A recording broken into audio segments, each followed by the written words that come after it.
warahmatullahi wabarakatuh kepada Bapak Edward selaku dosen pengajar mata kuliah Bahasa Indonesia yang saya hormati. Perkenalkan nama saya Evi Rianti. Saya dari kelas AK 401 mata kuliah Bahasa Indonesia. Di sini saya ingin mempresentasikan ujian akhir semester yang sudah saya kerjakan dengan topik laporan keuangan sebagai alat ukur kinerja dan pengambilan keputusan sebuah tinjauan kritis komponen standar perusahaan. Langsung ke slide selanjutnya, yaitu latar belakang permasalahannya adalah yang pertama, informasi adalah komoditas paling berharga dalam bisnis. Yang kedua, laporan keuangan adalah alat komunikasi utama kondisi internal suatu perusahaan. Yang ketiga, krisis keuangan global 2008 dipicu oleh kurangnya transparansi laporan keuangan. Dan yang terakhir, pertanyaan mendasar yaitu sejauh mana laporan keuangan mampu menjalankan fungsinya. Langsung ke topik atau rumusan masalahnya. Yang pertama ada apa saja sih komponen utama laporan keuangan dan fungsinya. Kemudian yang kedua, bagaimana standar akuntansi IFRS atau PSAK mempengaruhi kualitas informasi. Dan yang ketiga, bagaimana teknik analisis laporan keuangan digunakan untuk pengambilan suatu keputusan.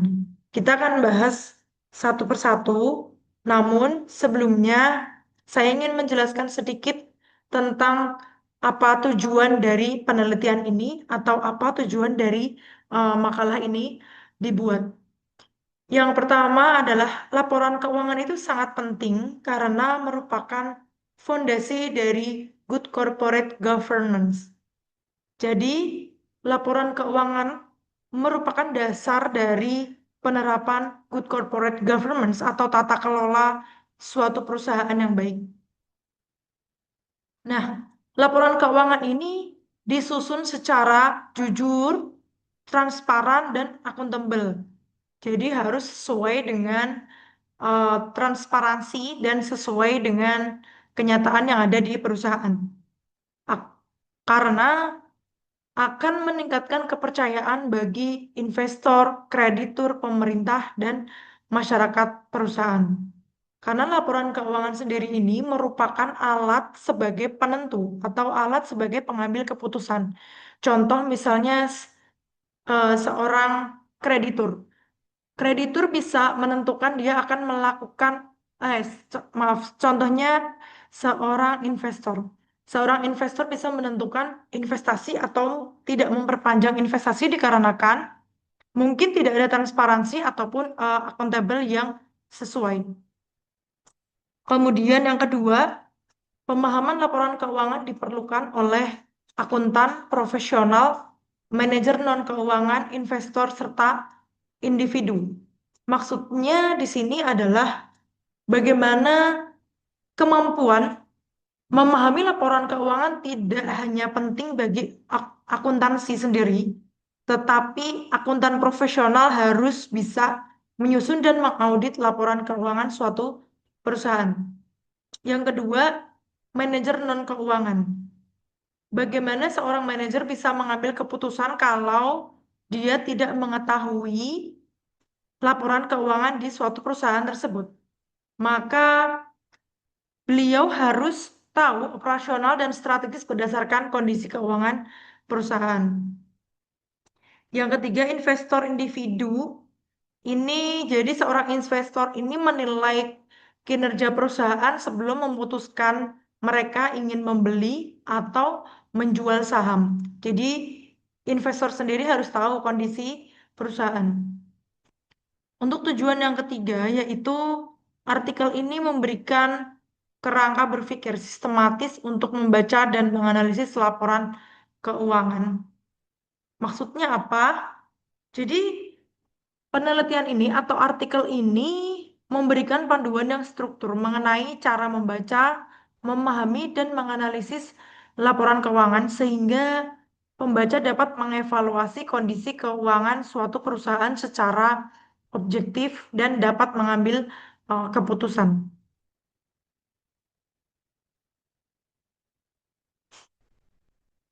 Untuk slide selanjutnya, ada komponen laporan keuangan. Komponen laporan keuangan sendiri ada tiga. Yang pertama, laporan laba rugi dan penghasilan komprehensif lain. Ini biasanya berfungsi untuk menunjukkan kinerja perusahaan selama satu periode. Kemudian yang kedua ada laporan posisi keuangan atau neraca. Ini biasanya berfungsi untuk menyajikan aset, liabilitas, dan ekuitas pada satu titik waktu.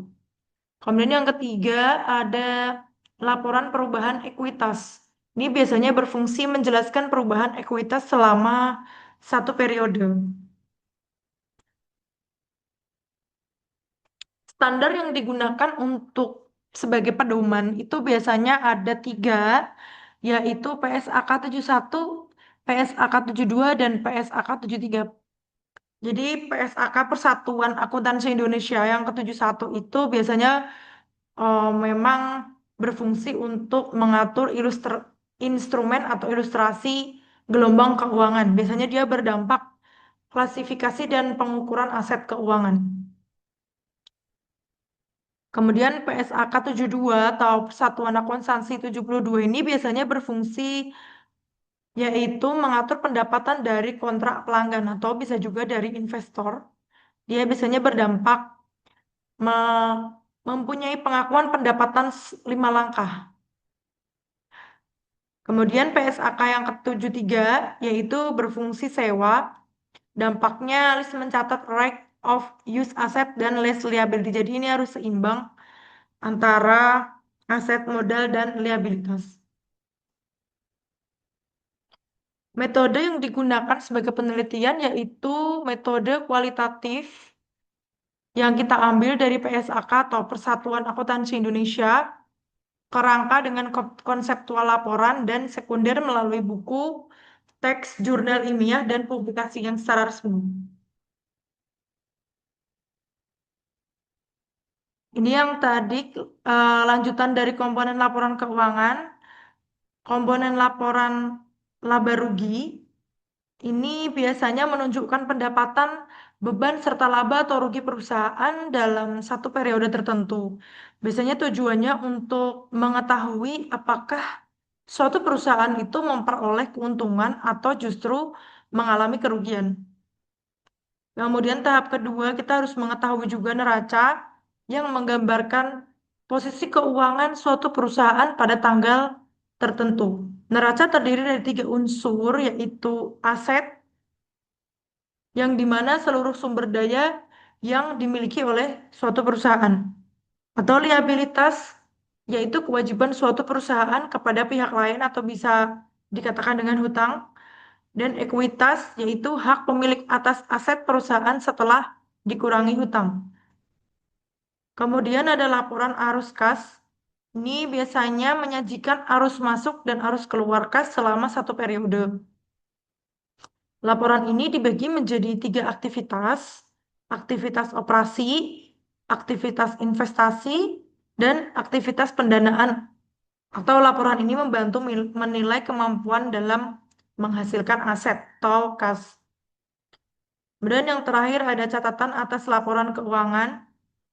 Catatan atas laporan keuangan ini biasanya berisi tentang penjelasan rinci mengenai angka-angka dalam laporan keuangan, kebijakan akuntansi yang digunakan, serta informasi penting lainnya agar laporan lebih mudah untuk dipahami. Narasinya seperti itu.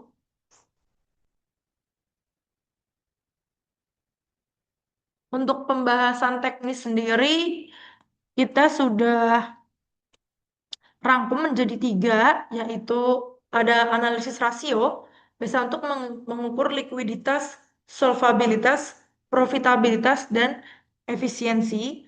Kemudian yang kedua ada analisis horizontal, it- sebagaimana untuk membandingkan laporan keuangan suatu perusahaan selama beberapa periode untuk mengidentifikasi tren pertumbuhan atau juga penurunan. Dan yang ketiga ada analisis vertikal. Ini merupakan salah satu teknik dasar dalam analisis laporan keuangan yang menyajikan setiap pos dalam laporan keuangan sebagai persentase atau dari angka dasar atau base figure pada periode yang sama. Kesimpulannya yaitu laporan keuangan merupakan jalan atau peta. Ini merupakan jalan yang sangat vital untuk keputusan bisnis dari suatu perusahaan. Berikut presentasi dari saya ucapkan terima kasih.